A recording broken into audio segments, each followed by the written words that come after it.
Welcome back, everyone, to GGN. This is part 3 of the final part for today for Monday, October 21st, 2013. It'll be a short video, but I have about 6 to 7 articles. That's basically police state. There's a new gun that's been developed that shoots DNA bullets to make apprehension, or I guess abduction, of rioters easily. The gun produced by Selecta DNA shoots what is essentially a paintball filled with synthetic DNA substance that allows police to later apprehend an individual when it might otherwise be dangerous to do so, like during a riot or large protest. While it might seem like a great idea, one must wonder what would happen if police mistakenly marked a journalist or another bystander. After all, just the mere presence of the synthetic DNA trace mark may be considered evidence that could lead to prosecution and conviction in court. From the 16th of October, radio beam device can disable car and boat engines from 50 meters. E2V has developed a non-lethal weapon that can disable the engines of motor vehicles and small boats at a distance of up to 50 meters in under 3 seconds. It says it's been integrated into the Nissan Navara and Toyota Land Cruisers, designed to temporarily disable a vehicle's electronic system and bring it to a halt. Such non-lethal systems are said to be particularly suited to stopping vehicles suspected as being used as car bombs. Yeah, I'm sure. It can also be fitted into, it says here, rib-type boats and into helicopters. They generate intense RF radio frequencies, pulses, and would. Says euphemistically said that these pulses confuse a vehicle's electronics, rendering them temporarily inoperable. Yeah, I wonder what it does to the human brain too. Does it confuse them as well? It's interesting. They said that basically the ECU, the engine control unit, once affected, will try and reset. I think the engine control unit, I'm not sure if it's the computer, but it may be the actual computer, which is what the brains of the car. A lot of cars now are like that. Police deploy 4 sniper teams in downtown Keene, New Hampshire for Pumpkin Festival. So there's no actual article, but if you type that in, that article right there, you can find it on blacklistednews.com, and they have some videos. Snipers conducting surveillance at New Hampshire Pumpkin Festival, so it just never stops, right? Then Chicago Marathon featured warrantless bag searches along the 26-mile track. Said unprecedented security was basically there. Everywhere you look, there's about 20 officers at the corner, about 14 helicopters in the air, said one marathon attendee. Man, look at that, dude. I guess those people are supposed to be like, oh, wow, I feel safe. He's like, yeah, I'm keeping you safe. Yeah. Continuing the trend of mass suspension of the Fourth Amendment at every possible event, police searched the bags of anyone that chose along the 26-mile track of the annual Chicago Marathon. More disturbing than their predictable push to eliminate privacy rights is the public's utter acquiescence in the face of a growing police state. This is from October 13th. There was a legion of police officers lined in the streets, more than 1,000 officers.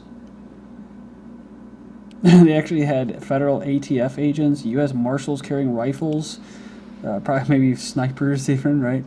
DHS agents were even littering the scene, performing searches with dogs. And they're all the same, right? They're all the same, just like the sheriffs and all that. They all look militarized. They all look like military. It looks like I said, these people, these libertarians and all that, they keep talking about martial law's coming. It's already there. There's your martial law right there. Do you need anything else? I mean, they're coming for your guns, right? It says that Grant Park was locked down with checkpoints and suspicionless bag searches. To add to the security theater, the race banned costumes for participants and only allowed runners to carry clear plastic baggies. Barriers and fences were erected in many places. They said it was much different from 2 years ago. It says now you can't run out to say hi. Unlike in the past when police have looked the other way, it says no one was allowed to help a marathoner finish the run in the last mile or two. Let's see what the veteran counterterrorism agent Michael O'Neill said. He's now part of the MSA security. The goal is to create a hostile environment for the bad guys. The race has no hard perimeter like in a stadium. I love that talk. Everyone should be in the paranoid, if you see something, say something mindset, according to O'Neill. Also, thousands of cameras monitor the crowds. They already had a lot of cameras in Chicago. We are going to have eyes on the ground on just about every foot of the marathon route, says the Chicago Police Superintendent. Oh, remember the Westgate Mall shooting? A video suggesting soldiers looted the mall, basically, the mall that was attacked. Security camera footage of soldiers appearing to loot goods during last month's Nairobi shopping mall siege has infuriated Kenyans who had initially praised the troops for their courage in battling the Somali attackers.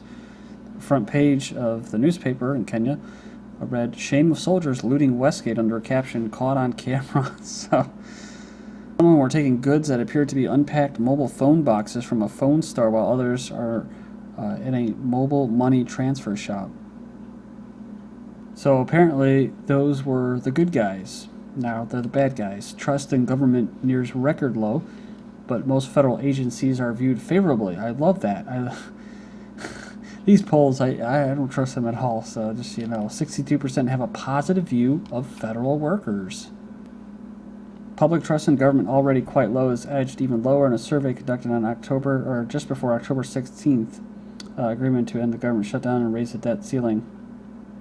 So this isn't even an accurate statement, because remember all those things that were still open? They were saying, "Oh, the government shut down all the police state control departments and that. They were all up and running. They only shut down things like national parks for the people that the taxpayers. They were punishing the taxpayers like they're going to actually be able to do anything. Like they had actually some kind of involvement, in democracy."